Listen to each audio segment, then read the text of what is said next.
Hi, besties. How you doing? Thank you, Georgio, for joining me again this week. We've only Anytime. been sitting here chit-chatting for over an hour because that's what we do. Mm, some of it we are going to keep off air, but something that I cannot. Well, Lindsay Hubbard and Carl Radke. It's just in a turn of not so shocking but maybe surprising events, I would say, at least in my point of view. Lindsay Hubbard and Carl Radke have called off their engagement. They were supposed to be getting married November, 2 days before my birthday. But listen, maybe it's that it was going to conflict with BravoCon. Maybe that's it. Wasn't it the 17th or 7th? I mean, that they were supposed to be getting. Mm. No, it's the 17th. I'm sorry. It wasn't going to conflict with BravoCon. I lied. Not 2 days before my birthday. No. Um, how are you feeling about this, Georgio? I would like to say I'm Mm-mm. shocked, but I'm not because I feel like every time we turn around, there's another Oh, really? something. Listen, ever since Kyle and Mauricio separated, all bets are off. They are. That's how I look at it. There's anything can happen. Anything. Nothing Mm-hmm. is guaranteed. The ring doesn't mean a thing. Kim Zolciak said it. It does not mean a thing. You It know, doesn't. because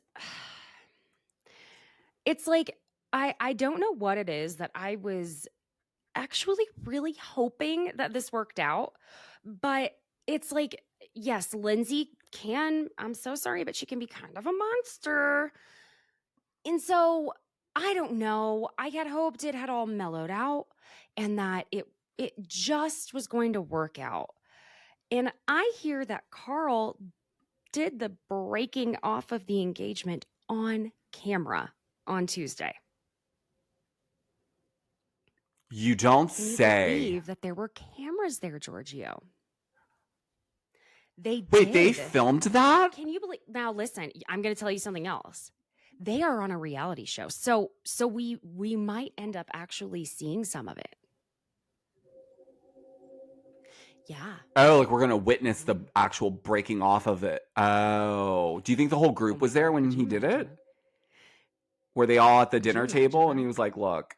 Could you Well, again, I imagine? wouldn't be surprised. So I could imagine. I actually could. I could totally see a I setup like just, that. I don't know. I hear that it was, I guess the therapy they were in together wasn't working out. And I guess don't try to marry your best friend.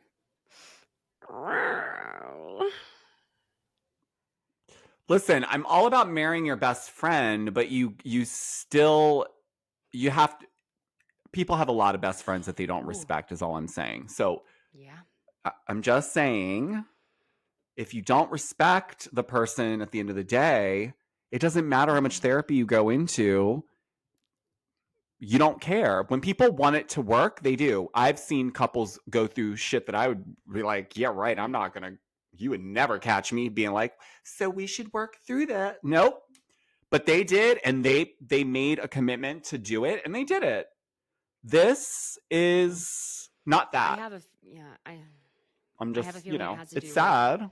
sobriety and because that is obviously very important to Carl and as it should be. Uh huh. And I don't know. Then why is Carl on a reality show? Uh, yeah. I'm just asking. I honestly, I asked the question because if I was someone that was triggered by things like alcohol, whatever, No. a reality show would not probably be the best place for me to be in all the time, filming and being in this bubble already. And then you don't think that's going to make me Well, crack and and want to then go have a only drink? Of just course it recently, will. like not being a part of Loverboy, which is alcohol. I I mean, he's an investor, is what it says on his profile, Instagram profile now. So, um, I just, I don't know. I think it's because Lindsay was that girl considered the crazy pain in the ass. Let's just call it what it is. And you know, she at the end of the day always she wanted a husband. She wants a husband. She wants kids. She wants that life. And so I hate the idea of that being denied to someone like that is trying, you know. So I don't know. And I thought it was a cute ending to the story. And I thought they could have just ridden off into the sunset and been done with Summer House. To be honest, I thought that's what was going to happen. Obviously not. But that's also that's that doesn't signify that he is that person. That just means there's a body here that's good enough. These are the things that I want and he can give them to me. But if you switch that person out and like rotate, if some other great amazing human came into her life, she's going to want the same things with that person. It's just she wants those things if that's part of her moral shtick. I just think it's hard if you meet on a reality show and you're both on the show and then you both now have to, I don't know. I mean, I think it's almost easier coming onto a show as a couple because you have something outside of this thing that isn't your reality all the time. Like, I just would envision if I met someone on a reality show and we were in a relationship and filmed on the same show, where's real life? Because how do I know you're not acting now in real life when we're at the grocery store and you're really mad? Are you really mad? Or are you on camera mad? Well, we've been on camera for too long. No, you know what I'm saying? Like, are you reacting because you still think there's cameras here? We're not. We're at Safeway. Like, it's just, that's where I would get tripped up because I would be like that. If I only knew you in the guise of in front of cameras, I would think every interaction is on camera to some degree and not the sense like there's no realness to their relationship. But I think the tough parts that you have to go through are not so fairy tale-esque. Yeah. You know what I mean? Sorry, my dog is going nuts. We'll let him get it out for a moment. But yeah, I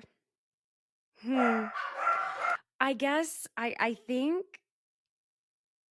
for the most part, it's just that like it was also like they showed the psychic telling her that she was going saying who this man she was going to end up with was going to be, and it very much seemed like, oh, Carl is the answer. Do you remember? I don't know if you remember that scene that they were replaying recently on Summer House whenever the whole engagement was coming up, and oh yeah. But you know, that could have been true at the time, but we all have the freedom of choice. And if she made a change, that's why, like, in that guy's, like, because we see mediums and tarot readers come on these shows all the time, and people always like to cling on. So it's like, yeah, in that reality, yeah, that probably was true in that moment.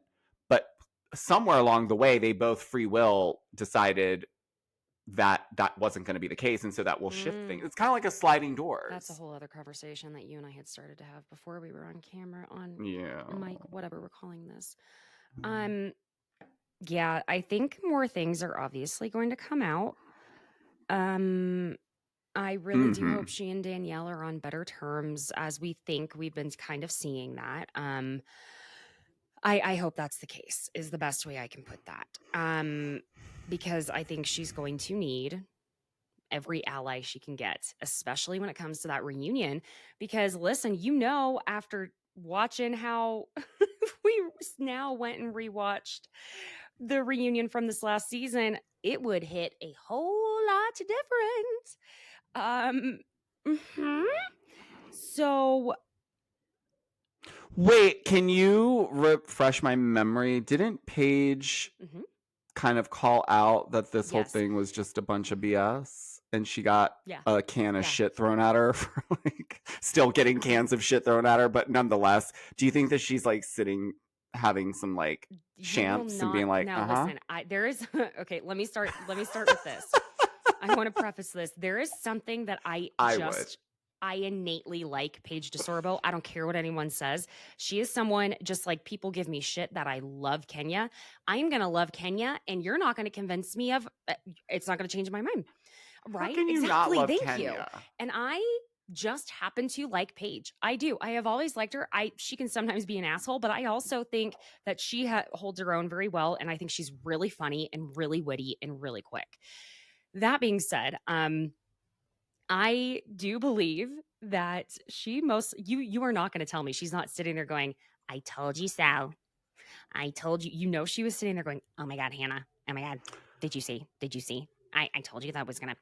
And she's sitting there texting Sierra. Oh my God, Sierra. But but I don't know why people got so mad at her. She wasn't wrong. Not about the part about their relationship so much about the announcement.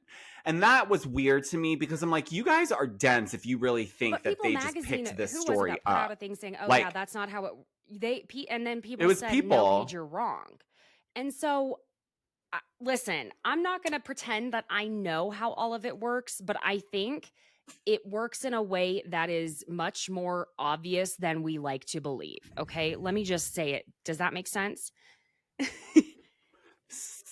Totally. But again, people would never come out and say, yes, that's absolutely true, Paige. That's how we get our information. Right. Like, they're not going to. It's the same thing that when like they're like expecting someone to like fess up to something horrible, they're not going to just say, yeah, I did that.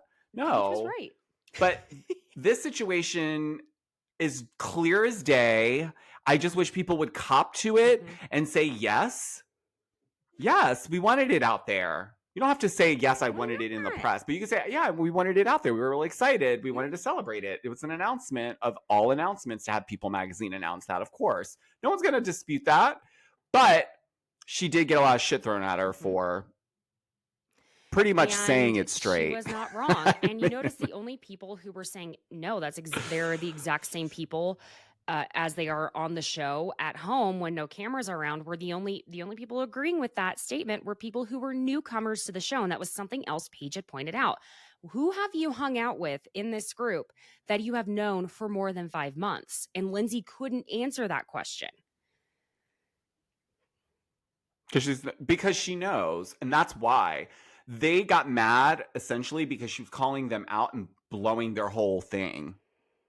And that screwed up their whole narrative, see?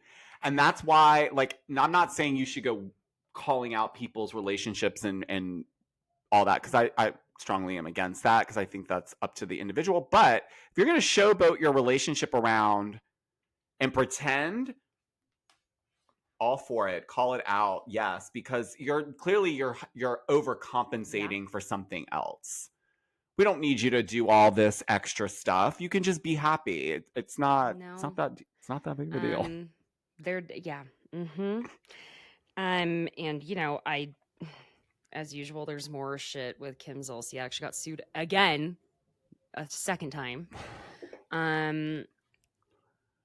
Well, and she got locked out of her house, apparently. Roy, threw a pillow out for her when he locked her out. And so what did she do, friends? Old Wig called the cops because the Atlanta PD have nothing better to do in Atlanta. The amount of resources they have wasted doing this fake divorce bit.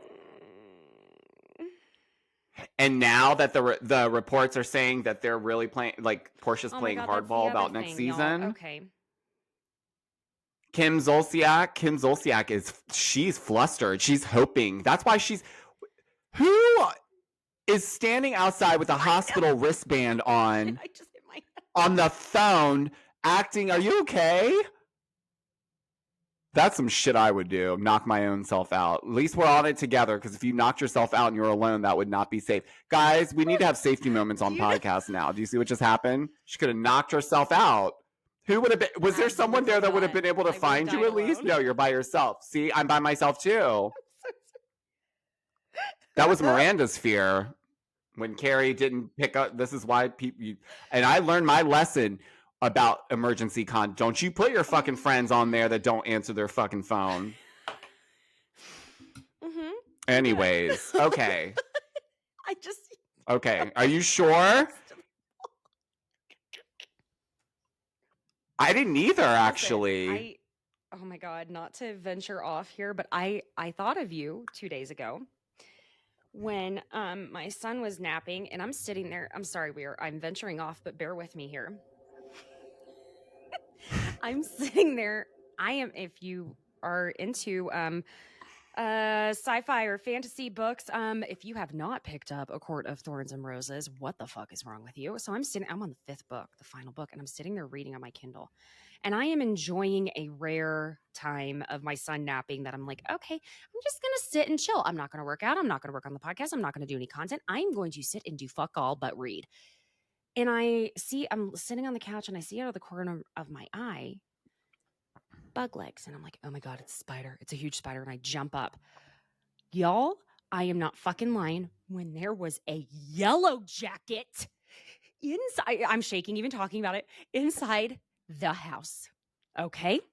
I'm getting goosebumps. I'm like, there are flowers on the pillow. I know. Georgio's looking around. Look, I'm looking around because I don't know those little, you know what? I've had it. Enough. When I tell you that it is such an intense phobia, I have never been allowed myself to be close enough to one to kill one. In fact, this is so shameful. Last night, I'm so sorry. People, you want to talk about an episode where people were calling CPS? Someone's going to call it on me. I was out in the backyard with my son, and he was standing very close to me, but a yellow jacket started coming after me, and I absolutely ran inside and closed the door with my son looking at me, and he started crying. 1,000. I was like, baby, I'm so no, sorry. it's okay. It's instinct. I'm so sorry. You're on your own, kid. Well, guess what? Oh, don't. I would do that in a heartbeat.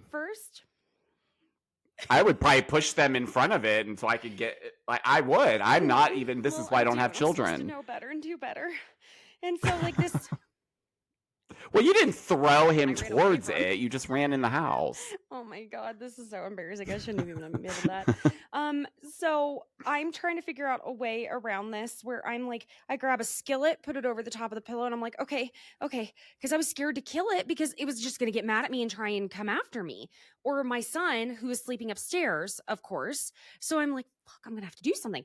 And I cover the pillow with a skillet because it was on the pillow, and I throw both outside, and I'm like, oh my God, where is it? Where the fuck is it? Where the fuck is it? Nope. That motherfucker was still on the couch. And I was like, you asshole. I am trying to help you. Okay. It's going at the window where you can see, it sees the flowers outside. So here's where my phobia and my empathy meet. And I'm like, oh my God, it's so sad. It just wants to go outside, but I am not going to let it go upstairs, sting my baby who's asleep, or even worse, sting me. So I grab my shoe and I'm like, It took me 30 minutes to get to this point, y'all. Oh my God. I hit the wind. I go to hit it. I fucking miss. Okay. Of course. Fucking idiot. Of course you did. That's exactly what happens. Oh my God, I got it. It's mad at me now. It's mad at me. When I tell you, oh yeah. Oh, you're dead. I'm so sorry. PETA, you can go fuck yourself on this one because I will kill a yellow jacket any day of the week if I absolutely positively have to. Look, it came into your house, so it's not like you went out and started swinging at them I would never. In their I tried to let it out gently. That motherfucker wouldn't leave. And when I tell you this was the zombie of all fucking yellow jackets, it took me 5 minutes to kill it. I'm like, can we just do this quickly? I'm not trying to make you suffer. And it wanted to suffer. It was fighting me.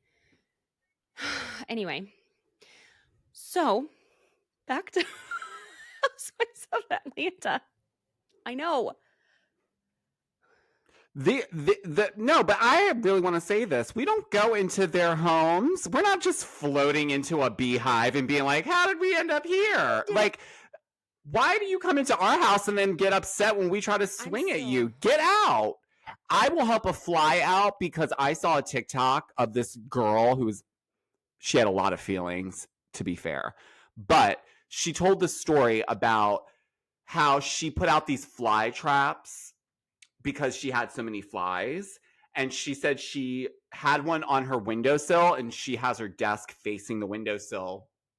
And she said that she saw the fly like keep going and hitting against the window, and then it fell onto the trap, and then she felt bad because she realized, oh, it just wants to get out.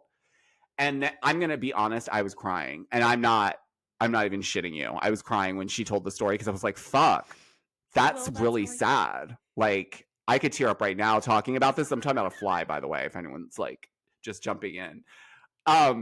So she gets to the point where she's like, then I'm trying to find a way to get it unstuck. And she says that she tried to pull it and one of the legs broke. And she said she heard it screech. And she said it broke her heart and she felt horrible and she was really down on herself. And people in the comments thought she was joking. She wasn't. She did a follow-up. So from that point, every time I've seen a fly, as annoying as they are, I know they're not going to actually try to hurt me. So I always assist them. And I tried. Out of the house. I tried. Like, well, with that's different. I'm not going to be that. For me, trying to even get it out of the house, that was the most brave I think I've ever been in my entire life. I wouldn't have done that. I would have left the house and just hoped that it died by the time I decided to come home 3 years later. Baby upstairs, so I couldn't do that. Listen, I've said it once, I will say it again. You could rob me with a bee, a hornet, or a wasp, okay? You don't need a weapon. You could rob me with one of those. That's it. You don't even need multiple. You only need one, and you could rob me and you could take a lot from me with that. You could just show me a picture of something that you're going to take out if I don't give you my money, and that's enough for me. No, so I don't need to see it in real life, actually. You're probably just going to be like, oh my God, lady, like, calm the fuck down. Just here. And you little like weirdo psychos out there listening, don't get any ideas. Don't try to find us and try to hold us up with a fucking yellow jacket. Stick 'em up. Yeah, stick 'em up before I sting ya, she. Anyway, but don't.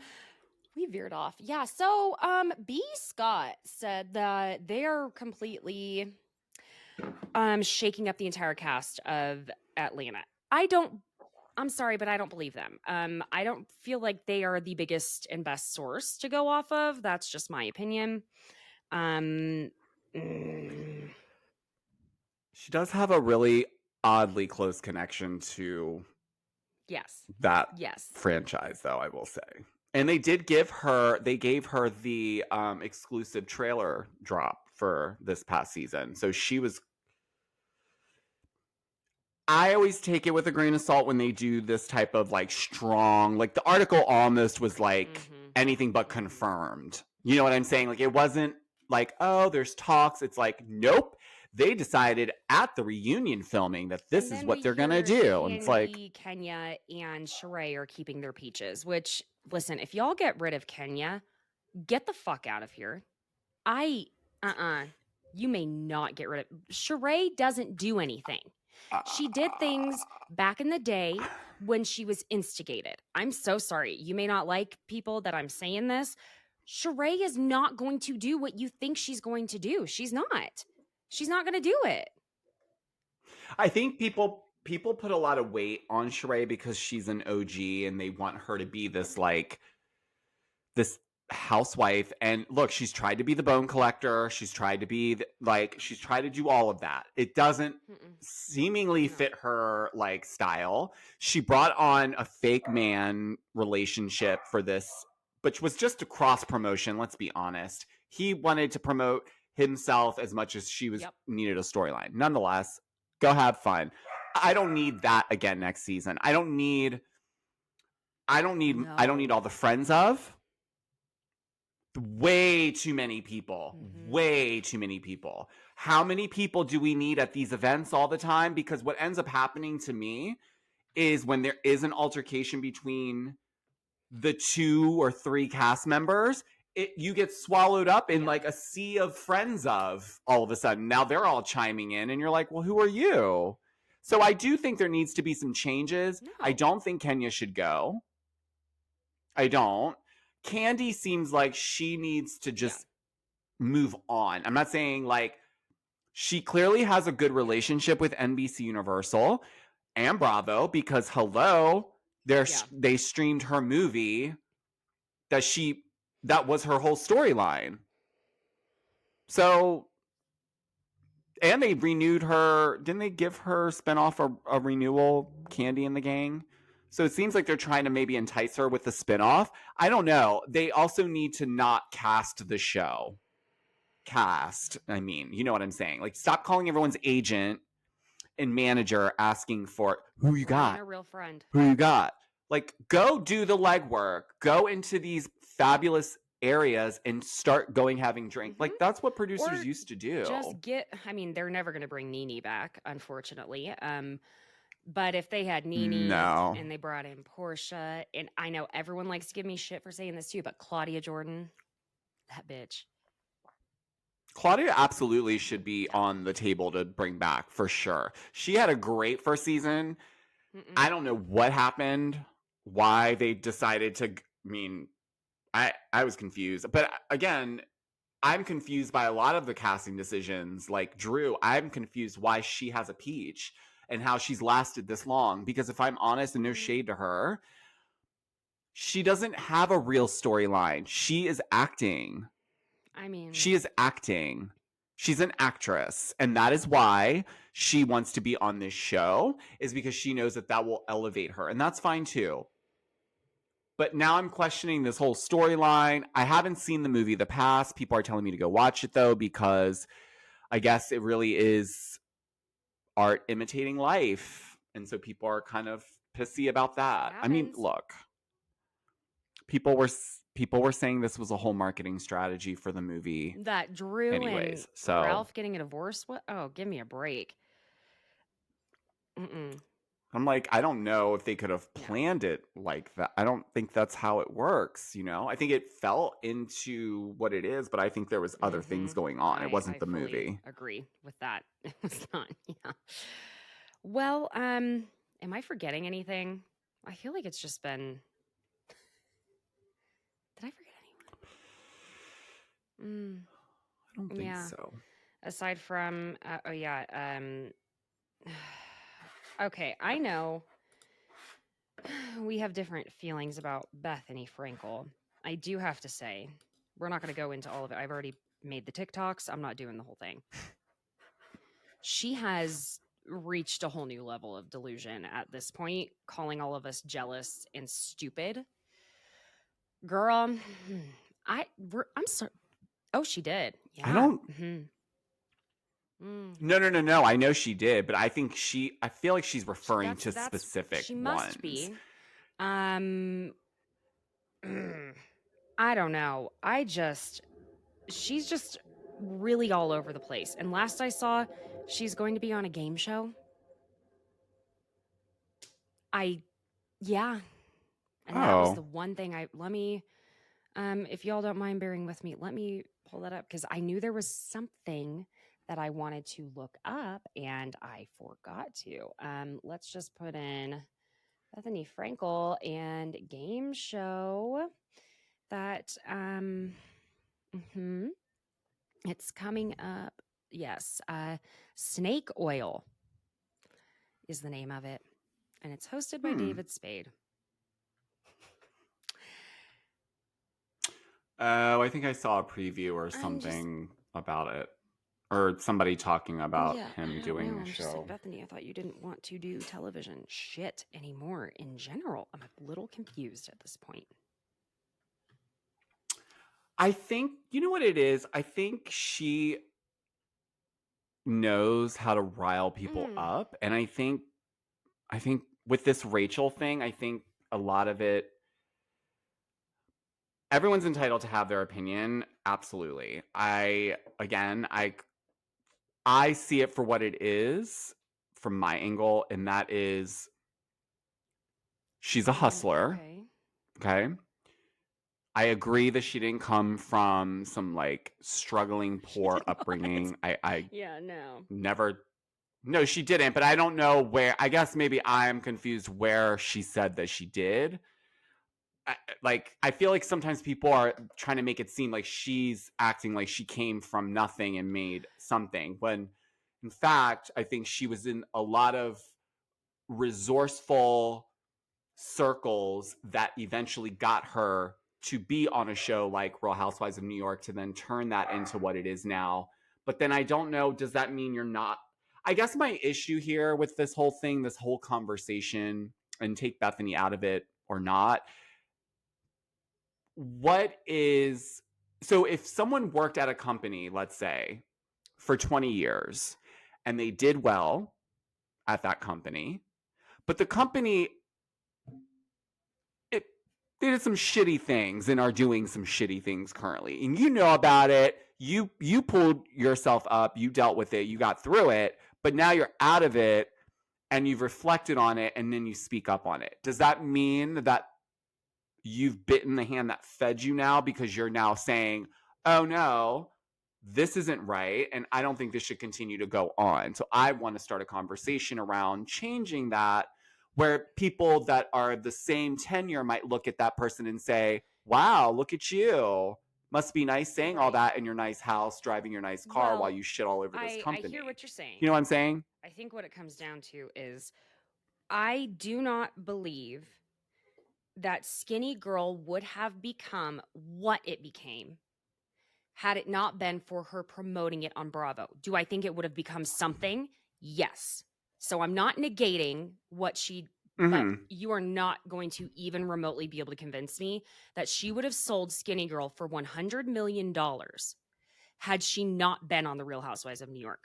Maybe it would have been for $25 million.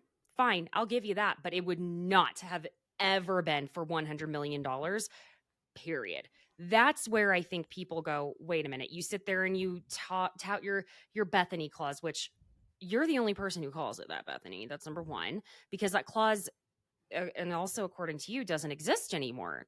You're the only person who used it. So how is it something that can be used over and over when no, you are the only person who said no. And then on top of that, it's the way she comes, like, there are a lot of groups of people that I feel utter disdain for. Okay. But I'm not going on my podcast saying you're a bunch of, you can't be jealous and stupid at the same time. Like, get the fuck out of here. It is so pretentious. It's so gross. There are so many other things she could have said. Instead, she went the route of, and honestly, I don't care at this point.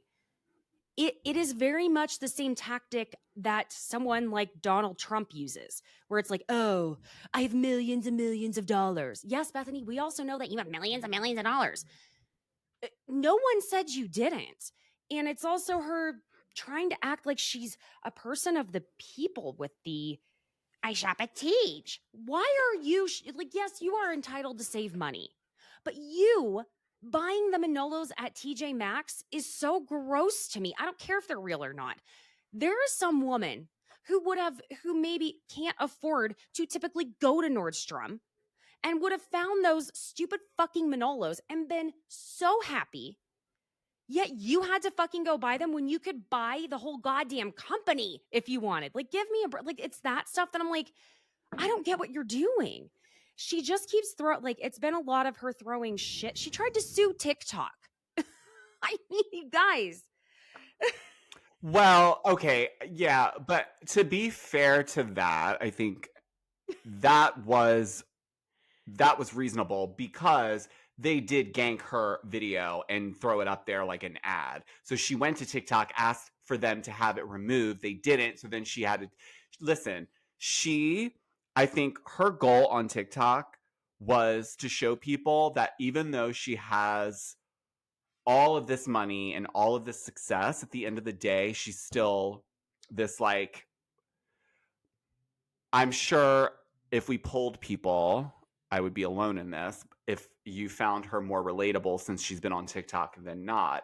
I would say yes, because I sometimes forget that money is just a resource. It doesn't mean that you have class. It doesn't mean that you are better. It doesn't mean that you necessarily eat better or dress better. So I find the TikTok, whether it's real or not, and if it's not, then damn, you're good at faking the like randomness of how you want to Oh show no, I us what find you're that to be eating or the genuine. I snack do. or I like find that to be genuine. Yeah.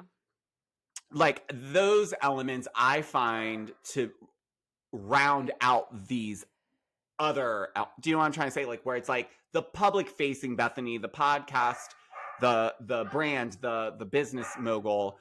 But outside of that, she wakes up with messy hair and a ring of liner still, and she's putting cottage cheese on a piece of algae with some Sure. tuna fish, and like that's her that's her go-to. You know what I'm saying? Or like things like that, where she will go to, like, for me, I find it, because I knew people like Bethenny when I lived in New York that were like, they always wanted a fucking deal. They loved it. They got high off of it. They didn't care about the like that they could afford to go into Bergdorf's, because they could. They can go. Bethenny obviously can. She ordered 3 pairs in different colors of that shoe that she bought at TJ. So it's she, I think, is well aware of her privilege to do that.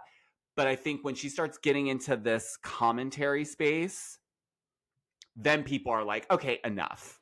Enough, because in season this, and in episode this, and you said this, and remember this, and then they come back out and say, well, she blocked me because I asked about this, or da-da-da-da-da, and then she's all coming in. It's just like, look, that should be expected, though. You know, I think what it comes down to, just, you know, and I went on more than one rant on TikTok myself, is people would watch Bethenny be Bethenny. People have liked her for a while. She can be quite polarizing, but she didn't need to be doing this bullshit for any good reason. There was no good reason for it. And even just put the Rachel interview aside, right? Like, honestly, at this point, who cares? I mean, because we got nothing out of it. If we're all completely honest, like, nothing really came from it. We heard more of the same stuff we already knew. And that's part of where it was like, okay, fine. It was annoying that she was like, well, we were number one, and why do you think people kept tuning into episode 1, 2, 3? Because we were hoping there was going to be something more. That's why. And then it's the excuse me, it's the aspect of, like, she gets sent all these beauty products, and let me tell you, and I'm still going to harp on this, as someone who went to barber school, obtained a barber license, knows what it means when you are coloring your hair in all different types of capacities, whether you are lifting, whether you are depositing, whether you are bleaching, what have you. If you are covering gray, Bethenny, because of her platform, is out there giving shitty advice. For the love, I'm sorry, but the love of fuck. The fact that she thought it was a good idea to convince people, hey, go to the dollar store and buy this box color. I'm going to tell you what, it may not be $1, but I can tell you how to go buy professional color. If you're short on cash, totally get it. Getting your hair done is insanely expensive. I totally back that part up. Box color is horrible for your hair. I mean, when I say it is so bad for your hair, I can't, oh my God, just go look up box color corrections, okay? Color corrections from Box Color. Just go Google that. And what you will see is hair that is never going to be the same until it is cut off. And the only thing people cared about in that video, where she thinks she knows what she's talking about, is the comb she used that she attached to the bottle for depositing the color onto her roots, which didn't even come with the color kit. That's all anyone asked about. And so it's frustrating that she thinks she's an expert at everything when she is an expert at many things, but she won't leave alone things she's not an expert at. Even, I'm just, okay, last example. She's bitching about the Charlotte Tilbury blush, the cream blush, that it's too pigmented, that it's a color she can wear. Fine. If that's a color you can wear, great.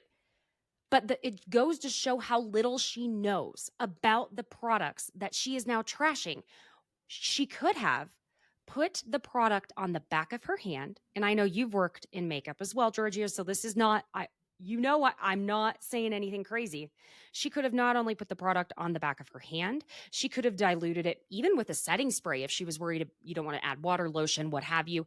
And yet she trashes the entire product because she doesn't know how to use it. And so does Charlotte Tilbury need her endorsements? No, I'm not saying that. But my point is, she just doesn't know how to do these things.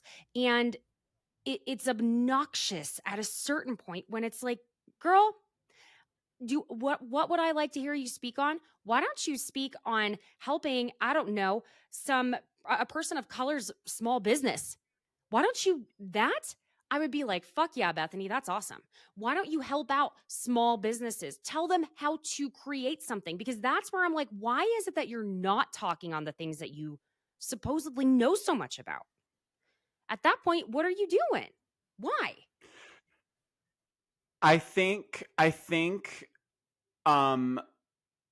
you made some valid points. I will say that I personally don't view her as coming off as an expert. I take it as like she's somebody that looks at things from so for instance, because I did work in makeup for quite a bit of time, there are certain products that if you have to over teach someone how to use it, it doesn't matter how fantastic it is. It doesn't matter how amazing, all of that. And yes, Charlotte Tilbury has some good products, but is a lot of it over inflated?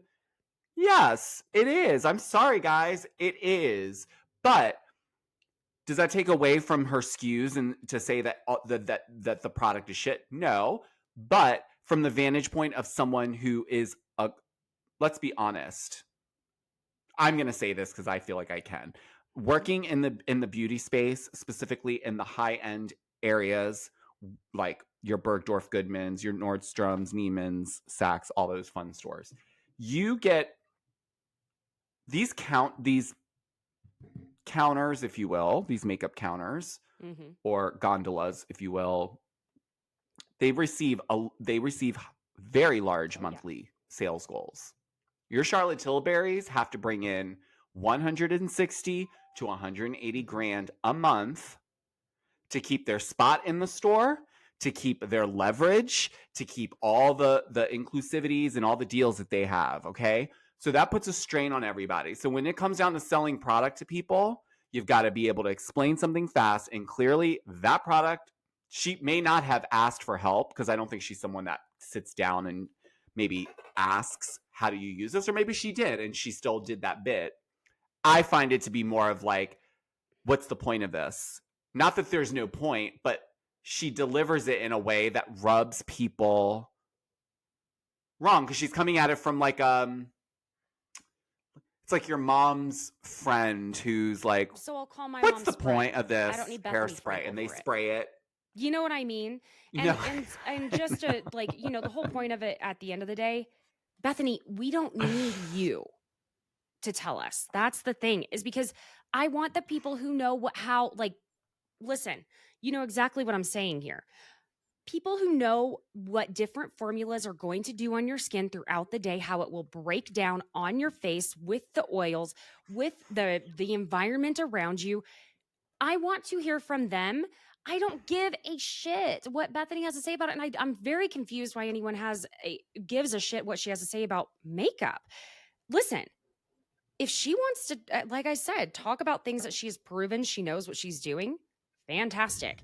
Did I think it was fine and funny whenever her hair was a giant goddamn mess when she came in from a walk? Yeah, fine. But then it's like, why? It's fantastic for you that you can buy these products, right? Except you're not buying most of them. You're having them sent to you, which she has shown she showed it on some video. I can't remember. She's putting out so much fucking content. It's like, you can't even go back sometimes and find exactly what you're looking for. And aside from that, she's been getting in trouble for posting ads that she wasn't adhering to ad policies and things like that. I don't know. I'm not one of those people who's going to go through and fucking like reply. Like, give me a break, So I don't know which one it was. She took it down. Point being, I think Bethenny needs to learn, stay in your lane. Like at this point, just stay in your goddamn lane because she can dish it, but she just cannot take it. And that's been very clear from how she has handled all of this. Like, just, I don't care what anyone has said to her. You're Bethenny Frankel. You don't go on a podcast. This is not some master plan that you have, calling everyone stupid and jealous. I don't care if you were speaking to one person. You don't fucking do that. That's insane. That is what an insane person does. Georgio, you would never do that. You would never be like, you can't be stupid and jealous at the same time. I can explain it to you, but I can't understand it for you. You would never say something like that, no matter if you were speaking to 500 people or one person. You just can't do that. And it's like, girl, you need to just take some time. If you want to focus on reality reckoning, go ahead. Okay, go ahead. I think her focus with reality reckoning being on NBC Universal, aka Bravo. I know everyone's been like, well, it seems like you're only going after Bravo. I will give her this one thing, that I think it's because that's the experience she has is from that network. So that's what makes sense to me. She does.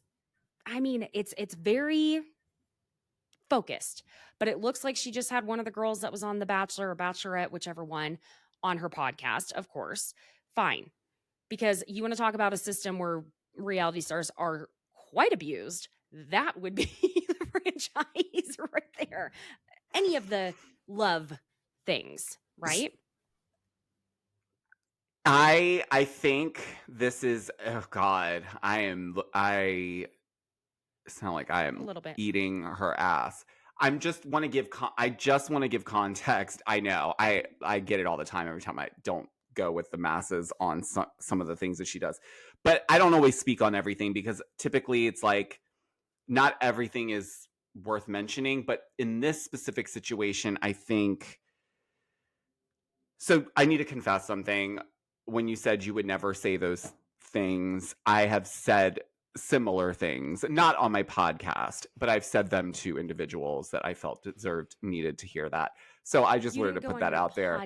But aside from that, no, not yet. Not yet. But don't piss me off. No. She does.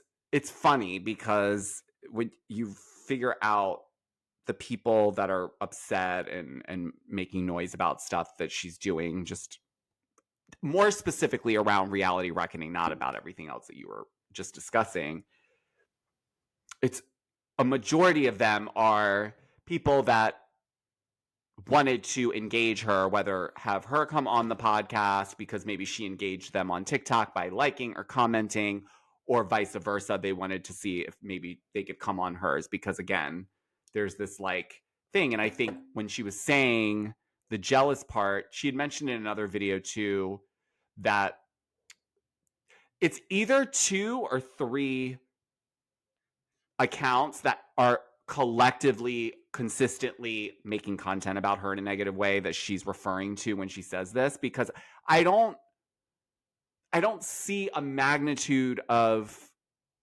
people breaking the walls down over this to that. I mean, yes, they've talked about it, but I don't see it. I feel like there's it feels like a breakup, like a bad breakup happened. Like she fucked someone over and now they're like, you know what? It's over, bitch. Like it just, I don't think everyone's at that scale because I think everyone's different, but a lot of people, I will say, used to be avid supporters, fans, loved Bethenny for all the aspects, but then somewhere along the river bend, she pissed everyone off and she doesn't seem to care. That's one thing. Well, and that's fine. That's her right. And that's the thing is I would say she doesn't seem for the most part to care until she like went on that fucking weird ass rant on her podcast. Did you listen to it? Okay. I didn't see it. I heard the clip that was shared. I think Face Reality shared it where it was like I think she was just ranting about Well, it was Yeah. called a rant, I think, was the episode that she put out. It was like a rant. But it was about similarly to what you were just like saying, like people were like jealous because, you know, this, that, and the other. And look, I don't view her. So yes, she does a podcast Oh, well, game, yeah. but she does it on another level. We know this. She's got resources to have a studio. She's got a dedicated videographer. She's got a producer. She's got audio. She can just say, I want to do this. And there's people there waiting to get it Totally done. So that's different than us, amazing. yes. And I can't wait to get to that. I cannot Sure. wait to get to that place one day. However, when it's set up that way, she's Mhm. now in her own bubble. She's essentially created her own There reality you show go. where she's producing herself. No, I'm not. Yeah. I'm not shitting you, and I think that's her intention from the YouTube channel, from the reaction to the podcast episodes, and the way that she had Jill on. All of that is orchestrated for a narrative. She's like, "Fuck it, I'm not going to be on your reality show. I'm going to do my own. I'm not even going to call it a reality show. I'm just going to put out content because if you notice, she's been talking about how I want to put content out the way I want to put it out." And not have to go through all these levers, which is why she says, you'll never catch me on reality well, she television. Need to do it, no, because and that's, you know, and there's that well, aspect, no. but a lot of these people don't necessarily need to do it, but you know, I think that's a fine point there is like, that's probably what she's doing. I think that part of the biting the hand that feeds her is she's biting the hand of the fans, of the people who were on her side for a long time, and that now it's like, oh no, we're a bunch of idiots.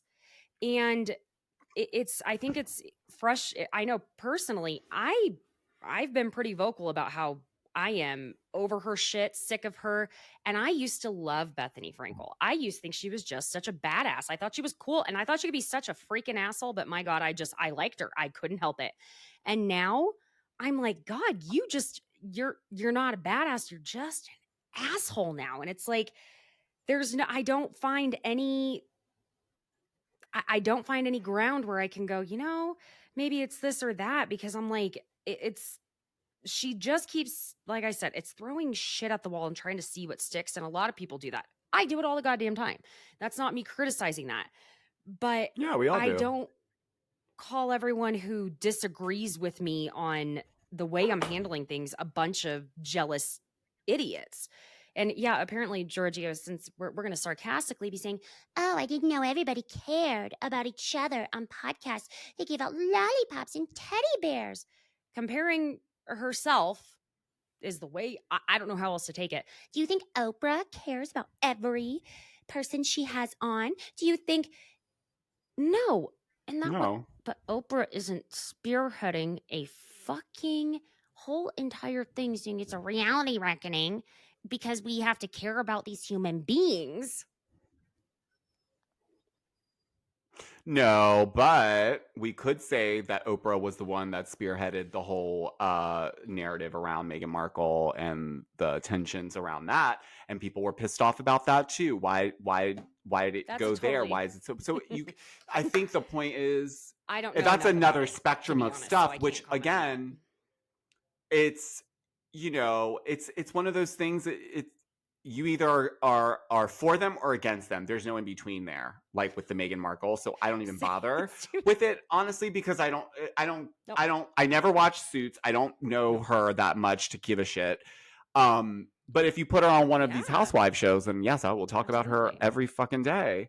But I think Bethenny is, you know, honestly, and this is I don't think there's anything wrong with this. I think she had some time during the pandemic to everyone. And I think this is part of the journey that she's on. And I think maybe perhaps right now she's in her asshole part of that journey.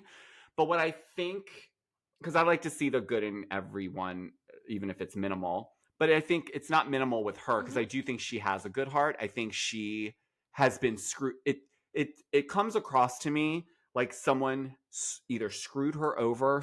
I'm sure everyone's been screwed over at some point, but somewhere along the way, she made a decision with herself. And that decision was, I will do whatever it takes, but I will never get fucked over again. And I think she's stuck to that and ridden it out. And now the pandemic hits. She's trying to get on TikTok. And I think she shared the story, but she didn't understand it. She didn't understand what it was for. What are people doing this for? And then she was like, oh, wait, I just can be you guys want to see what I eat and do all this stuff. So she started getting into it. And I think she realized, oh, wait a minute. These content creators, they own their own content. They put it out when they feel like it, and they're making money. Oh. I don't need to go through all these big...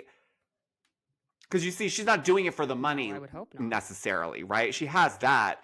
It's more for the leverage of how that attention comes back to her businesses and ultimately her brands, which totally fine. But I think ultimately that's what I think she was inspired by, I say loosely inspired by maybe the idea of how other content creators are able to monetize at such a high level without putting out their whole life on a TV. Like, so I see that aspect of it. I just think now it's gotten I think she has a lot of podcasts, like a lot, which I guess that's great, but it's interesting how she somehow will film a long session, right, with someone, and then is able to take enough to spread it through all. I think there's 5 of them, and they all are or listening to a new show. It's remarkable. She really maximizes the time. That's all I'm going to say. Because I wouldn't be able to do that. Well, I wouldn't be able to people manage that many. that we don't. Okay, why That's don't true. we take a very quick break, and then we'll chit chat about the OC episode. Not a ton happened, so it doesn't need to be an intense recap, but we will have a few things just to say about it. So stick around, friends. We'll be right back. Hang around, besties. We're going to take a very quick commercial break, and we'll be right back. See you soon, baby gorgeous. Thanks for sticking around, friends. So, Orange County, listen, every episode can't be, a big bang out episode.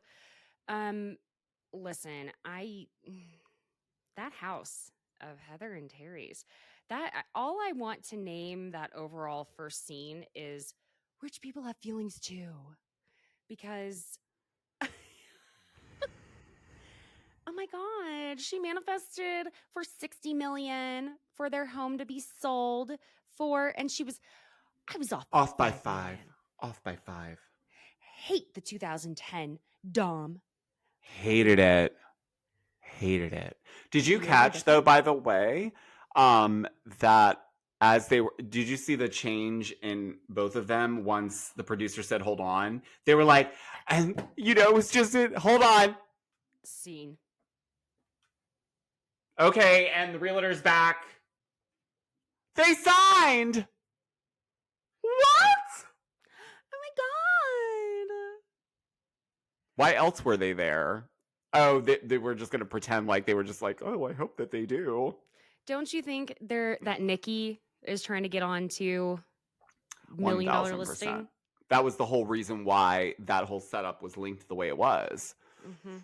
Because that's why even Heather was like, she reminds me of myself and you and I when we were their age. So just so, you're the Terry Dubrow of real estate. Have you seen your reviews, Terry? You are not killing it. Okay. Listen, there are very few plastic surgeons I would trust. And I don't know.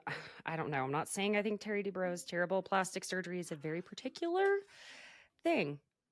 Listen, maybe it depends on what number you are in the line. If you're number 1 or 2, you're probably solid. If you're 4 or 5, of the day, maybe I'll reschedule. Listen, take this advice. It doesn't matter what surgery you are having. If you are not the first surgery of the day or the second surgery of the day, go just wait on that schedule. You do not want to be the 3 o'clock surgery. There's a very interesting book. Oh my gosh, was it by Daniel Pink? It was, oh my God, Caitlin, it's about the power of time and the time of day you do things. truly, and even the time of year, everything. And it's not about astrology, things like that, but the actual time of day affecting things. Anyway, oh my God, like I'm just off on it again. Okay, so Emily just got a new hip and already wants to break it on a motorcycle. What is that about? Come on. We're not really getting a motorcycle, are we? I hope not. That's very Orange County of you to do that. I know it is, though. Okay, and so I guess that next scene with Shannon and John scratching her back, was that supposed to be some form of ASMR that turns me off of human beings in general? I just felt like it was getting her going a little bit, and I didn't need to see that. And she just woke up, and she clearly didn't care that cameras were there when she had just woken up. She didn't bother to wipe the crust out of her eyes yet. She still hadn't opened her eyes fully, and he's just like, I feel like he was scratching her the way he scratches Archie. that's what I mean. Like it's like, but then she's like, oh yeah, that's the spot. It's like, oh, ew, Shannon, stop it. I don't want to listen. Can we stop showing these unnecessary sexually driven scenes? I get it. I get that they're in a relationship and they're sleeping together. I don't need to see them. Oh my God, Mr. is on one today. Holy shit. No, to be fair, they're way past their dinner time, but Jeff's not home. I'm keeping you late. Okay, well, no, friends, it's okay. I can only edit out so much dog barking, and we love Mr. around here, so we're not gonna oh my God. But yeah, I agree with the sexually charged things. Like, why is Tamara really trying to go with we're going through a dry spell storyline? Stop it. I don't want, no, Tamara, you don't need to do that. You're doing great. You're doing great. Okay, Eddie will be fine. They'll bring Eddie on for you to chit chat about what's going on in the group. Please don't no. You don't need this is your first time back in a while. Just don't do it. I just don't. I don't want any of the housewives talking about dry spells, big dicks, small dicks. I don't. Vaginal rejuvenation. There is certain things you can keep to yourself. I agree. And that is one of them. I don't want to see any more scenes with people putting chocolate on each other and slapping each other in their bathing suit in their bedroom, because that's not how you would really do it. Let's be honest. You wouldn't be wearing your bathing suit. So clearly, if you have to do all that, you look like assholes, and I know you felt like assholes. I'm so sorry about this. No, it's fine. I figured listen, I had to say that I am aware of the barking. You're aware of the barking. And you know what? It's like you're sitting in our homes with us. That's what it is. We're not going to yell at Mr. over it, because Mr., we love him. He is our sweet baby angel. And that's just the way it goes. You can deal with the barking. But it's like one of those things you have to acknowledge it, That being said, yeah, I thought, did we not learn anything from Whitney Rose and oh my God, I forgot her husband's name already. Why did I forget? They're coming right back to us soon. Oh my God, how did I forget it? Anyway, so Justin, that's his name. Caitlin. Jesus, Caitlin. So yeah, apparently we've learned nothing. Of course, I forget Tamara and Eddie spearheaded the entire inappropriate, too far sexual scenes. Let me make a stop. Okay, so thank you for finally showing at least the type of workout Jen actually does, because this is another one of my things that it makes me insane for anyone to even remotely expect me to believe that someone like Jen has the body she has from yoga. Yoga is wonderful for you. I believe that. That's such bullshit. It's good for you, but it's not going to give you that body. That's such a lie. No. And the people who have a body like that from yoga are models who are genetically blessed, okay? Or they go to CrossFit after yoga. There you go. Okay? Thank you. Mm-hmm. Oh my God, the puppy though. That was the most important part of the scene. Did you see the puppy? Oh, it's a baby. Oh my God. It was like a chubby baby puppy. Okay. Listen, the way I'm like, I want a puppy so bad, but I don't have the time. I have, and plus my son is allergic to both cats and dogs. You can get a Maltese. Those are expensive. And oh my God. Rescue. And then someone's going to come after me for breeder stuff, whatever. Shut up. I didn't do it. There's Malteses that need rescuing. I totally believe that. How much are you buying, Ryan, going and looking at rings because the jeweler referred to him as the Armenian gigolo. So I have a lot of thoughts. Now, it could be a family friend. Okay, that's possible. But for the jeweler to know your escapades well enough, he's calling you the Armenian gigolo. How seriously are you taking him on this? Nah, -3. So this was a filler. Stop it. First of all, he has no intentions of marrying her. And she knows that. She knows that. That's why she reacted that way, and that's why she said all that to him in the bathroom when he just purposefully was standing there in his towel. Thank you. Like, and when he said, "And those boobies, forever with you and those boobies," and it was like, you know what? Here's where it is. I may have said this in a different, more nice way. I think the problem is Jen settled really early in her life with the good guy on paper and never got to go through that early middle of your 20s messiness. Everyone had that one person that was in and out, and they're bad for you, and you knew they were bad for you, but you still loved it, and you loved the high it gave you when you could be around them, and it was good, but then it was bad. It was really bad, and you were in tears outside of every bar every weekend. Your friends were like, you know what I'm talking about. Oh my God, wait, did you have a camera on me in my early 20s? Oh my God. In my mid 20s? Because that's my thing, but she's doing this, but now she's doing it now later in her life, and unfortunately it's not being perceived like, I don't take it serious. I don't take her relationship seriously, and maybe it's the way it's being put across, but I don't take him seriously, and I surely don't take him seriously looking at those diamonds. Let's be honest. Did you see the look on his face at the end of their conversation in the bathroom? Did you notice that? That he just got this look on his face. Oh. Like, fuck. Like, well, dodge that bullet. He, I think, thinks that if he says that to her, it's like reverse psychology, and then it'll be like, oh, well, you're the one that actually doesn't want to get married, Jen. It's not Ryan. So there you go. Doing his whole thing where the typical douchebag gaslighting thing where he's like, well, you need to focus on the present, not the past. Like, please, basically forget about all the shitty things I've done to you. Like, they were on a break for 4 or 5 weeks.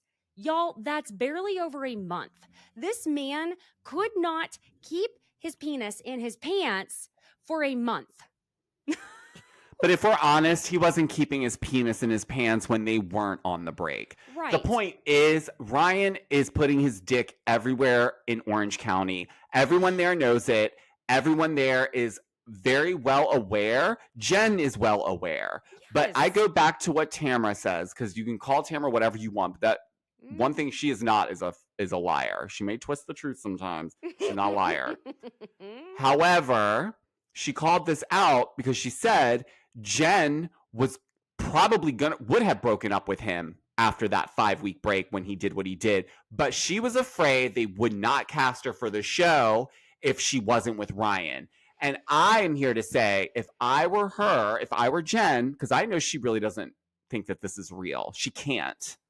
Please, God, no. I hope not. That would be really sad. Because she seems like a sweet person. I love every other... Let me tell you something. One of the first things I noticed about Jen that differentiated her from the other people that they've tried to throw at us on the show is that she has a heart of fucking gold, and you can tell by the way she is with her foster son, the way that she is with animals, the way that she opens her house to children and just is loving and has so much to give.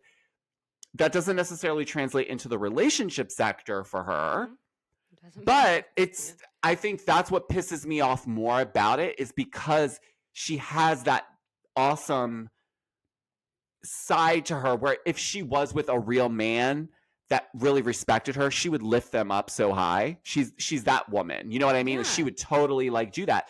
Don't do that with Ryan. No, and even just the way like when she gets really upset, she doesn't even yell. No. She has a very soft voice about it. And I'm like, it almost catches me off guard that I'm like, oh, she is upset. And she doesn't, like, every other one of these women will shriek, scream. You know, the only difference, Heather will get, her voice will go low. Yeah. But that's the only other person that you can compare how she handles things like Emily, Gina, which, oh my God. Okay, this is also off topic. It's not. Oh my God. Okay, and I just forgot her first name. I know her account and her podcast is everyone's business but mine. I saw she had a TikTok that said basically something that makes sense to only you and the people who it's going to make sense to. That Emily, her name should be Gina, and that Gina, her name should be Emily. They look, now I can't get it out of my head because Emily looks like a Gina and Gina looks like an Emily. And Emily acts like a Gina and Gina acts like an Emily. And it will never. That's really wild. I can't get it out of my head. I don't know if I like this now. It will never leave your head now. And she, oh my God, she was like, so she, as in Emily, her name should be Gina. And Emily, now see, yeah. And Gina, her name should be Emily because she acts like an Emily. And Emily acts like a Gina. And I was like, oh my fucking God. That is so true. But you know what? I'm going to, man, oh man, I am so here for Emily this season. I have to tell you. I am too. I'm telling you, I am this fucking close. I'm going to go to Orange County and find her ass and take her to dinner. I want to fucking have dinner with her. I want to pick her brain. I want to learn from her. She is Giorgio, I just want to tell you, I love your threat.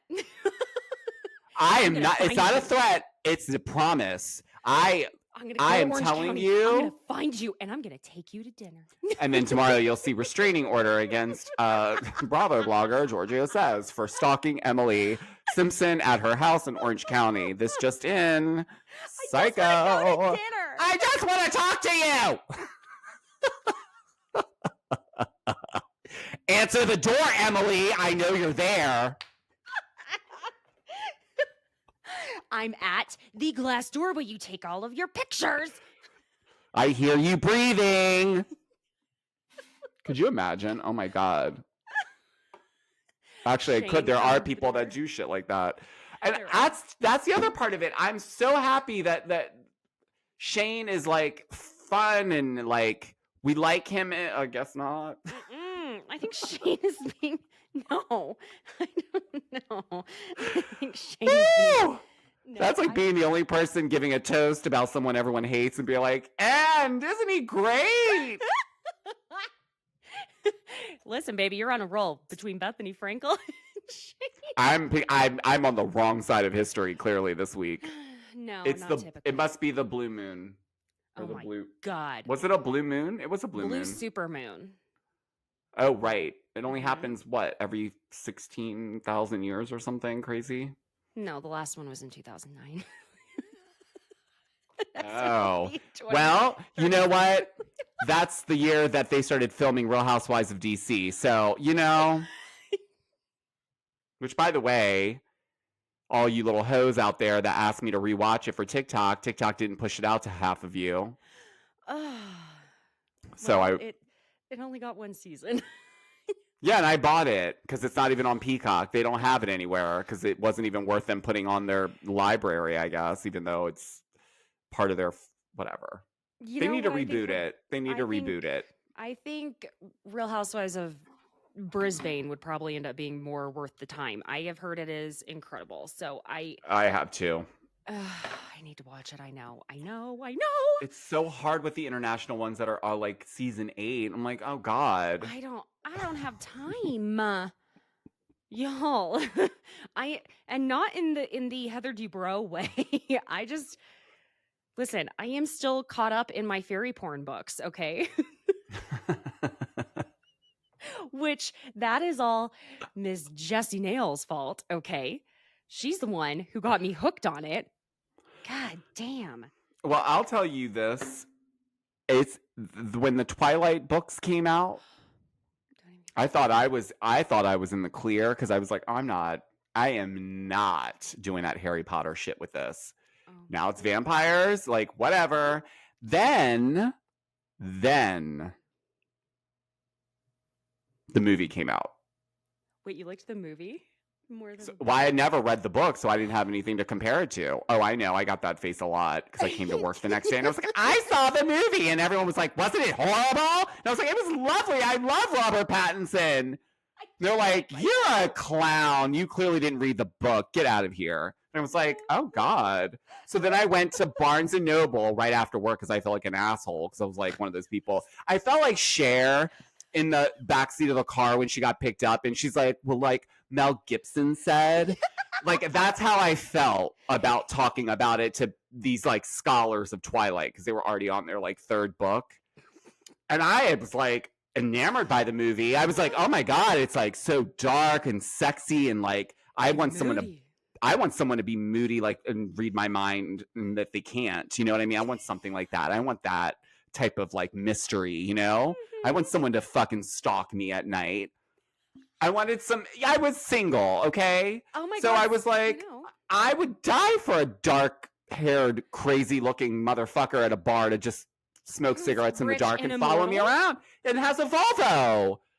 Hello? Did you see the way he had control over it when he drove that thing? Or anyways, so I went and bought the books.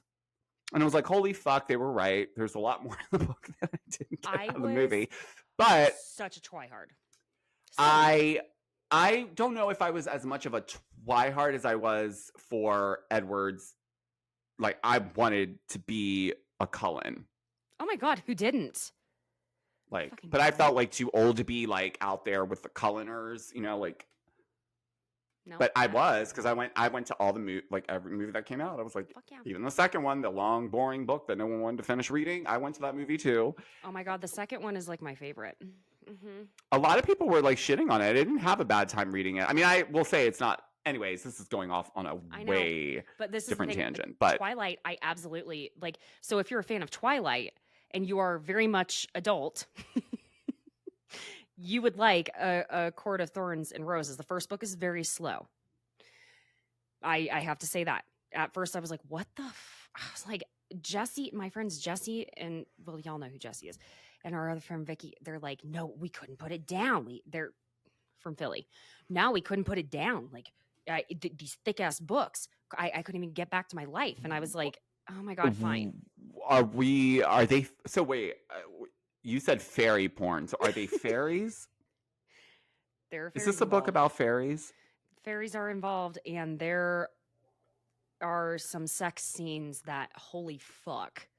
And maybe I'm just not used to reading romance novels. I read some. You never read Jackie Collins? No, I did. I mean, I tried to read the 50 Shades of Grey because also that is fan fiction of Twilight, by the way. Yeah. But I didn't even finish reading that book series. Wasn't that into it. And I don't know. Maybe it was because I knew what to expect, but like sometimes, Jesus, like some of it, it's like very much, I'm not even going to speak it out loud here. But when I tell you I'm on the 5th book and it was picked up for, what's the name of the producer? He was an EP on Outlander and Star Trek, lots of Star Trek and Battle Galactica, whatever it's called. Anyway, being developed for a Hulu series, then the strike happened, and so who knows what's going to happen there. But if they do it right, it will do very well. It's got a lot to it, and it's very good. It's very good. I'm very enthralled, and supposedly a 6th book is coming out in January. So 6 books, Georgio. I am. It hurts. Oh, honey, I'm gonna have to wait for the movie. I'm sorry, I can't catch up. It's a lot. It would be I don't think we will be seeing a series if it all ends up happening. I think we'll be very, very lucky if it comes out 2026. Jesse and Vicky read these books in a matter of like 2 weeks, if that. So I've taken my time because I don't have the time. Yes. Okay, slow down, Heather. I don't have the time. It's nice that you guys have all the time. I know. God. Because my toddler shrieks in my face if I don't give him full attention. It's like, Mama! Mama! And then I'll be like, what? What's that? It's a bug, sweetheart. This is your new nanny. Yeah, right. Okay, sorry. Back to Orange County. So when Tamara and Eddie are working out, she brings up the I guess staged, quote unquote, allegedly staged paparazzi photos of Heather and Terry. And I just want to mention what Tam Tams says in her confessional, which is, I don't care what you did in the 1900s. You are not a A-list celebrity. No one is taking pictures of you at Disneyland. They're not. Listen, I really don't understand how Heather, of all people, you should know that would not happen in real. They would just, even if they were, they wouldn't be there. They wouldn't be allowed. But if they were, they would not stop because they saw Heather and Terry hugging in the middle of Disneyland for no fucking reason, staring off into God knows what. Who were you there with? Who were they there with? I know. Did you pay for their admission? Did you? Because they didn't make any fucking money off those pictures. So did you pay them and pay their admission and buy them a corn dog? How did you get these? Like, I wish she would have copped to it. I would have respected it more at the end instead of her being like, why are people so negative? They just want to see you just fail. It's like, no. These are not schadenfreude bitches. Heather, in that sense, like, it just, yeah. So when Heather and Shannon go to their lunch, whatever this was, okay. Did they even have lunch? No, they had drinks, and I still don't know what Heather ended up with because I'm so sorry. I'm cracking up at the moments of Shannon ordering things, and when Heather's like, "What's in your what's in your espresso martini?" She wanted her espresso martini that he said was vodka, simple syrup, and Kahlua. I'll take that with no Kahlua. So you want vodka and simple syrup? How is it still brown? Simple syrup's not brown, that I recall. Where's Tom Sandoval when you need him? My God. And then Shannon, what's sweet, but not sweet, but a little sweet. This poor waiter, this is the shit he gets all goddamn day. What do you mean by that? I don't know what that means, sweet but not too sweet. I don't know what you find to be too sweet. That's so subjective. I think he gave a great suggestion. He did. And here's the thing. This is where I am on Heather's side at the very least, except for the moment in confessional that they keep replaying, right? Heather is the only one who has not been bringing up Shannon's relationship in a negative way on camera. She has not been, it's been Tamara, it's been Emily, it's been Gina. Jen is the only other one not doing that, I should say. Because it's been Heather just saying, and Shannon's very happy in her relationship. And then Tamara's like, what? Oh, you must not have been getting the phone calls. And listen, Tamara's driving the storyline. Get it, here for it. But come on now. Why are you only pointing at Heather when it's like, no, it's not Heather. So it isn't, but I think Heather's the reason why it's been brought up on camera. And I think everyone knows that. And I think they're trying to call her out on that because there's ways around doing this. We've seen Lisa Vanderpump do it very well for many seasons, where from behind the camera, there's a whole different orchestration happening. And then when they get on camera, those people that are orchestrating are usually the ones that are like, oh, what? And the whole time they know what they're doing. Heather knew if she alluded or brought it up, because let's be honest, Shannon Bedore, you drink and you talk a lot of shit when you're drunk and you don't remember that shit and you need to own it. Because what you did at the end, which we'll get to, that was clear indication of what everyone's been saying. The drunk calls, then forgetting the next morning you even said anything. Then when it gets brought up, you act like, where did this information come from? Then Emily's like, you told me at Javier's. And she's like, oh, fuck. Can you imagine being Shannon, waking up in the morning and going through your own call log?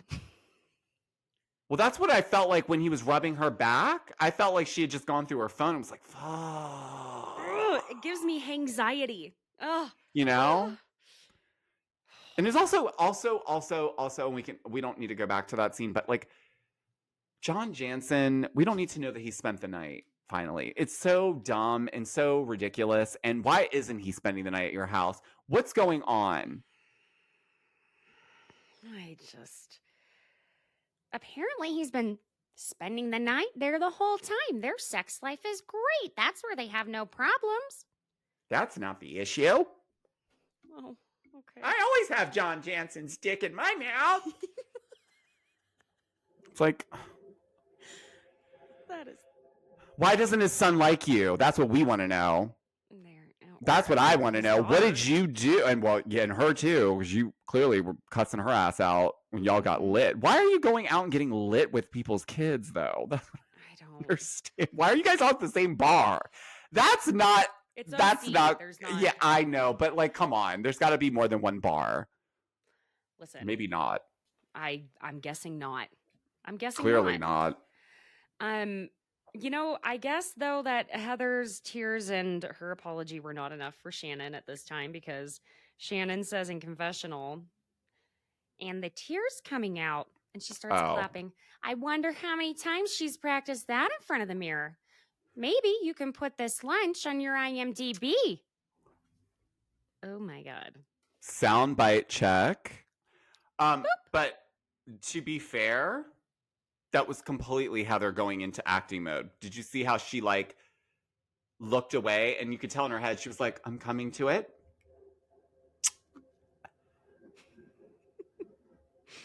I would never do that to you. What I think is that Heather is trying her best to like back off this season. She is trying her best to back off of all the just shit that she stirred up last season, acting like she was Queen Bee. And I think so now, along with that, she doesn't know how to be that person that's backed off. And so that's why she's having to drum up the acting stuff. And by the way, if y'all hear a weird sound, my nails were squeaking on the chair. It was one of those moments where I was like, I didn't fart, I swear. Anyway, that being said, I had to throw that in there because I doubt I will be able to get that out in post-production here. But I think that it's two things are true at the same time. Heather's trying her hand at being the nice, kind of backed off, like, but I'm your friend person. And it doesn't come naturally to her. No, and neither does the relatability. Did you see how they're purposefully leaving stuff in subtly to let us know that she's acting? Mm-hmm. Like the scene with Terry when they're like, hold on. And there she was like, oh, good. Mm-hmm. Mm-hmm. And then when she's getting ready to go to the pumpkin patch, she's like, I don't look like I'm from Pennsylvania. Yep. It's like, what are you fucking... You can't say shit like that. What does someone from Pennsylvania look like, Heather? Oh, Heather, she's just out of touch. You know, she's just out of touch. God, because even more so, like they go to the pumpkin patch and Teddy calls Tamara on the way and she's like, yeah, so I just wanted to like, let you know that, that episode of our podcast, the podcast we have called Two Teas in a Pod. Remember that podcast? Well, you know how you couldn't be there for the podcast yesterday? You weren't there. Yeah, I know. It's like my one day off. I'm so sorry. I wasn't there. I wasn't there for the podcast. I get a day off too, Teddy. I get a day off sometimes too. But I wasn't there. I wasn't there. Yeah, you weren't there. I wasn't there. You weren't there. I wasn't there for that conversation about Heather. What did she say? No. Yeah, so you weren't there. And I may have gone in kind of hard about how the paparazzi don't go to Orange County. Oh, God. I know it's a shock. It's a huge surprise. It's a huge surprise, Tamara. Great. Teddy, I'm literally about to go meet her. Okay, well, I want to make sure you know that you are surprised by this. Well, thanks for the heads up. Just gotta let her know now that people are saying this. Do I get a credit for being on this episode? No. God damn it. Nice try, Teddy. I feel like they messed with her voice on purpose and made it sound more hoarse, too. She sounded like she had literally smoked a pack of cigarettes and then was like, fuck, I just talked about Heather. Oh, I gotta ping Tamara so she has a reason to bring this up. Mm-hmm. There you go. Oh my gosh, I was like, what does my own voice sound like now? Jesus, is my voice not deep? No, it's not, Caitlin. You can go back. No, it's not. I was just like so in character. I'll add it to my IMDb. I hope she did add that lunch to her IMDb because it was pretty stellar. Mm-hmm. So the ladies are all there going to pick pumpkins to carve. I'm all for Taylor having a little get together for them, and listen, Taylor, wake up. Knock, knock, knock. Is this thing on? Quit watching. Start playing. Hello. She is dead as a doornail, man. I'm like waiting. Don't do this to me, Taylor. Come on, Tay. I know you're in there. Mm-hmm. So they start making the rounds about the CPS remark, okay? Trying to figure out what was said and what wasn't. And Gina's like going to Tamara and asking her about it. And Tamara's like, but I actually don't remember her saying that. You don't remember her saying that? Blah, blah, blah. However she talks, I can't even. You don't remember her saying CPS? And then she says in confessional, Tamara has a spoon in every one of her pockets. Of course, I think she stirs the pot more than Jen. Now that Jen is your favorite person in the fucking world. I was trying to understand what that meant. What do you mean she has spoons in all her purses? What does she eat pudding? What is that? Oh, I know. Thank God that you clarified that. I walked away from it being like, what? Well, Gina's been full of puns and analogies in her confessional. I don't know who she called up to help her with this, but she found a joke book and has not put it down. No, she's just going in, probably reading like Reddit threads and seeing what other people would say, and she just makes up something from it. Because also the hair extensions were showing. Like, Girl. Who the fuck who's setting her up like this? From the interviews, it's like she's booking someone different every fucking time.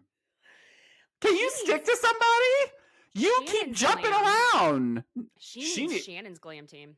Shout out to Pamela. That's Glam by Pamela. She is still Kyle Richards' makeup artist and hairstylist, and then started working with Shannon a few seasons back, and they've hit it off, and she's never looked better. I have to say, Shannon looks fucking top notch in these interviews lately. Amazing. I don't like that. The only thing I don't like is this pink. The pink feather, no. Yeah. I don't like the pleather under the pink. It's not her. No. But this yellow number with the so good. So good. It was so good. It made me wish I could wear yellow. And that's like, I can't, but that just, oh my God. And God bless Shannon showing up. She was stressed out after I got an IV because I'm stressed and inflamed. Listen, if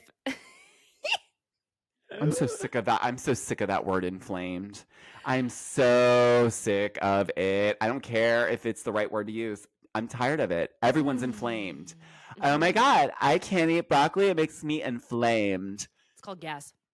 Go away.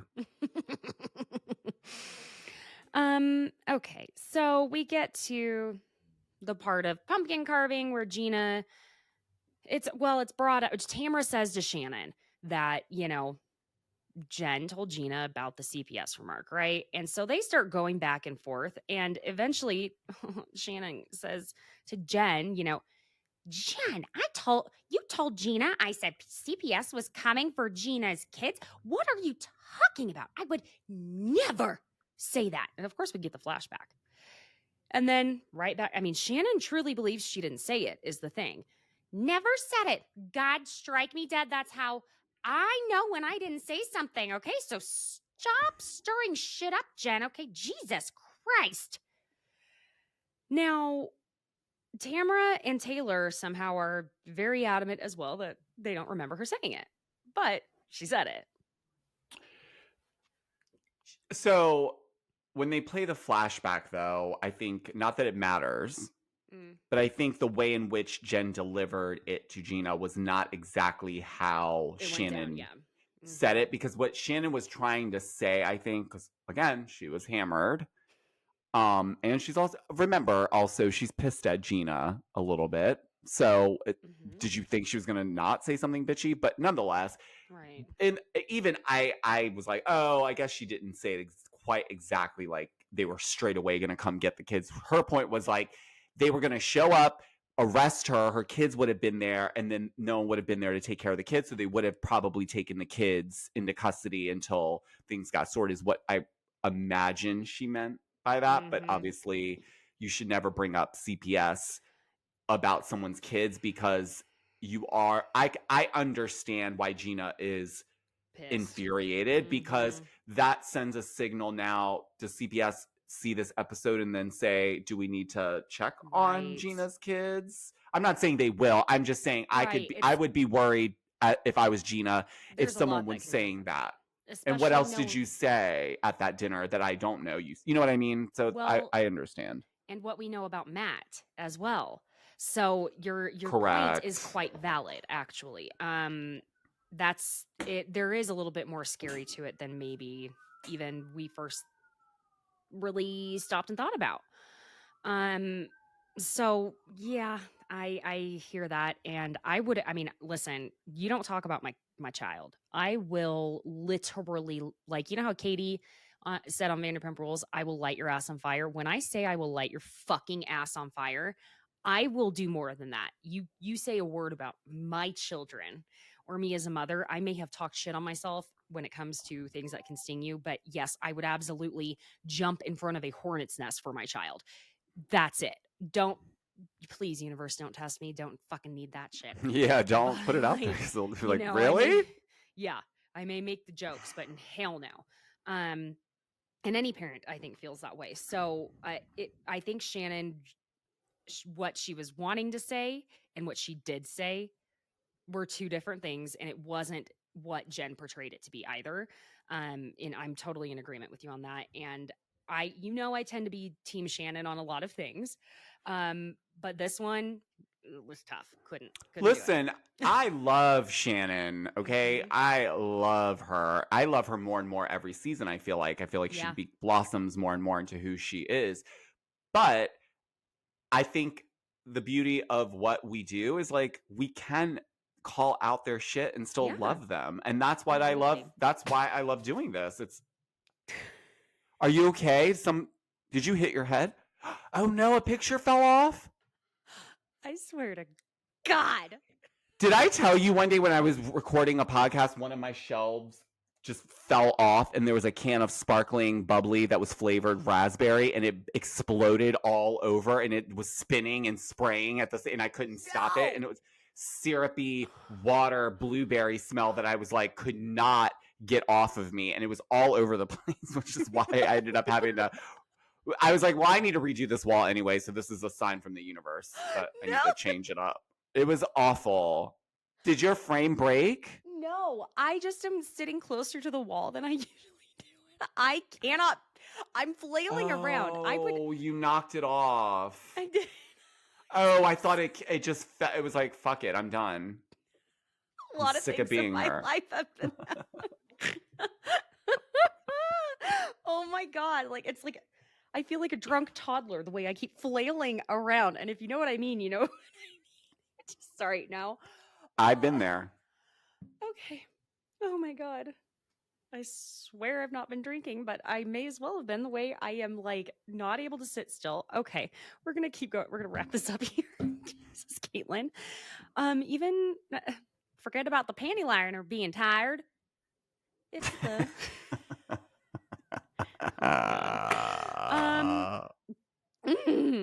so Shannon, I think, eventually starts realizing that, oh fuck, I did say something. Oh shit, I must have said something.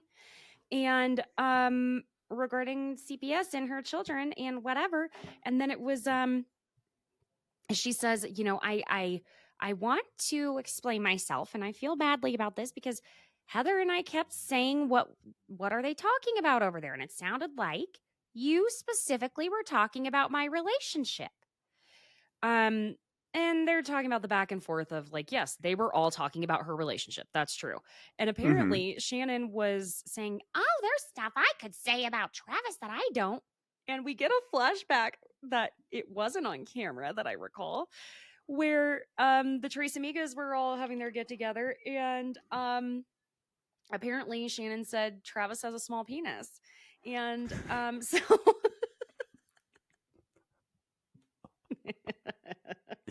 that instantly reminded me of when Adriana said that at the reunion.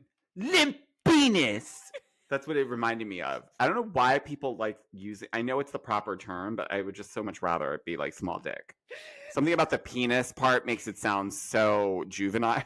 Like, I know, but see, and then like I've had to work on using the anatomically correct words because I have a toddler and I can't have him running around saying pee pee or dick. So I need him to say the right word.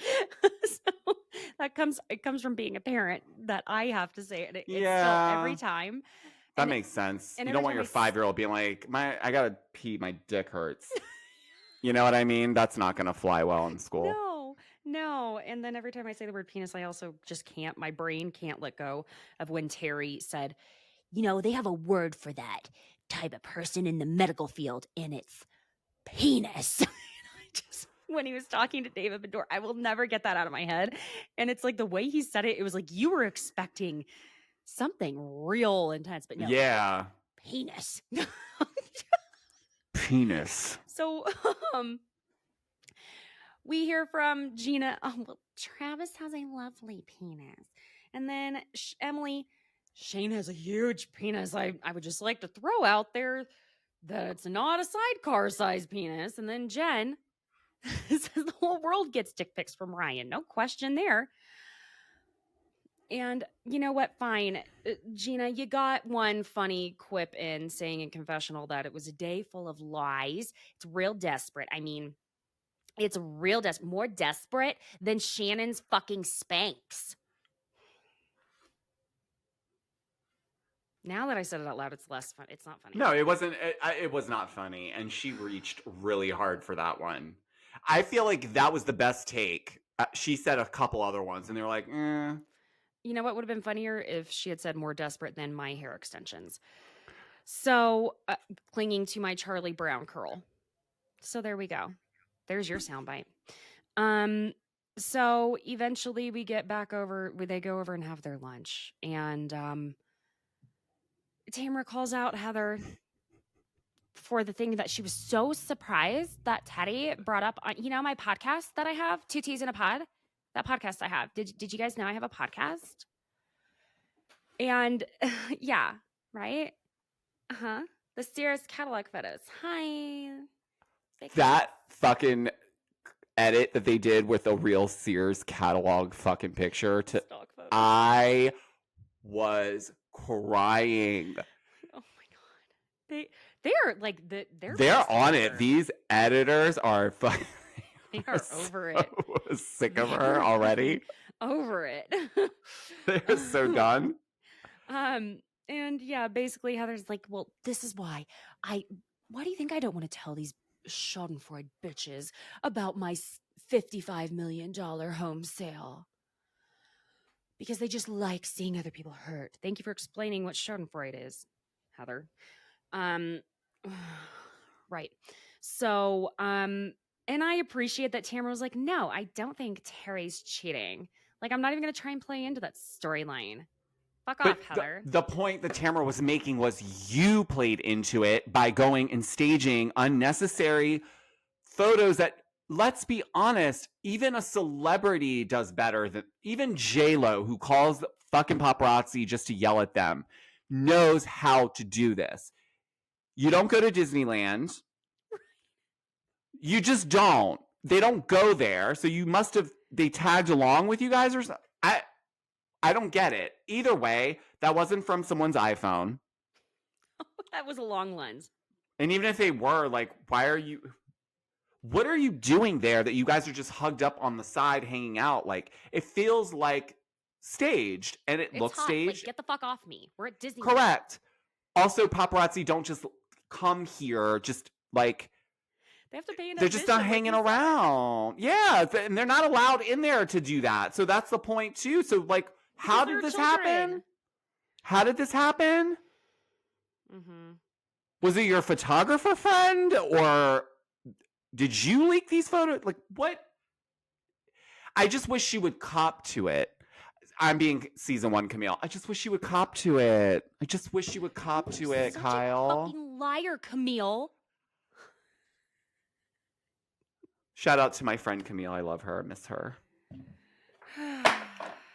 Can't wait to see her back on Beverly Hills. Oh, is she going to be back this season? They need something from what I hear. Because y'all, Erica Jane, who apparently is besties with Teddy Mellencamp now, the two, they call themselves the Twats. So, you know, the two T's in the pod went to Bet It All on Blonde. And then Erica was on their podcast. And Erica said this season is somber.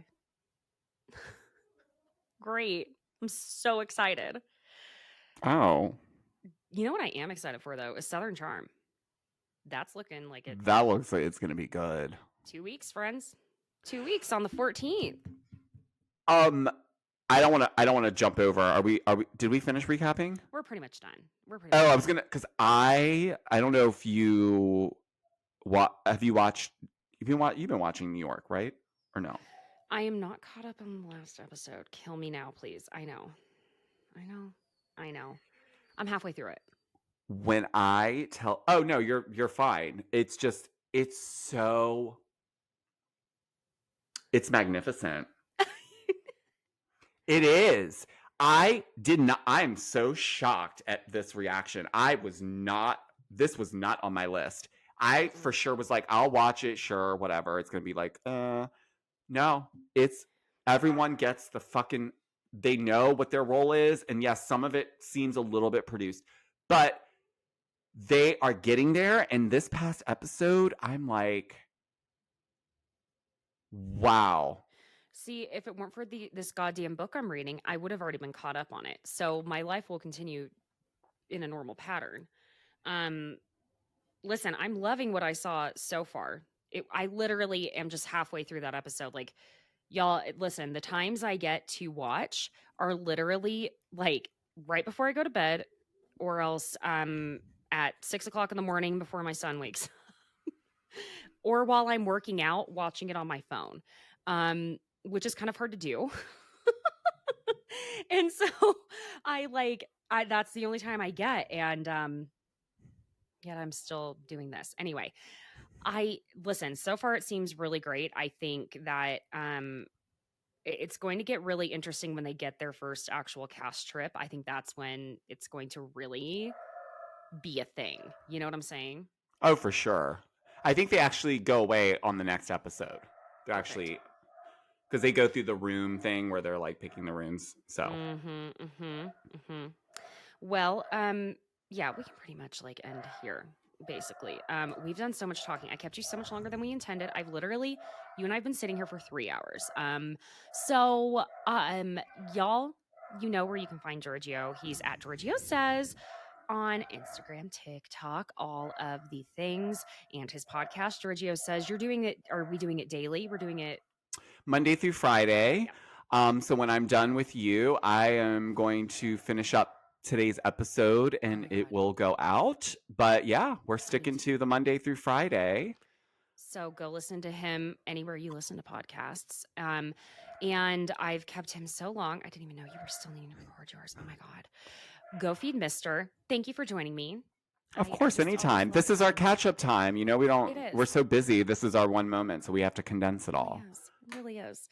I'm sure I will see you next week. And thanks for listening, friends. We gave you one big supersized episode this week instead of two. So you're welcome, right? Leave a You're lovely welcome. review. Yes, subscribe to YouTube, do all the things. And remember, there is a name change coming soon. I'm trying to forewarn everyone, mostly myself, but yes, I'm working on it. All right. Bye, friends. Bye, guys.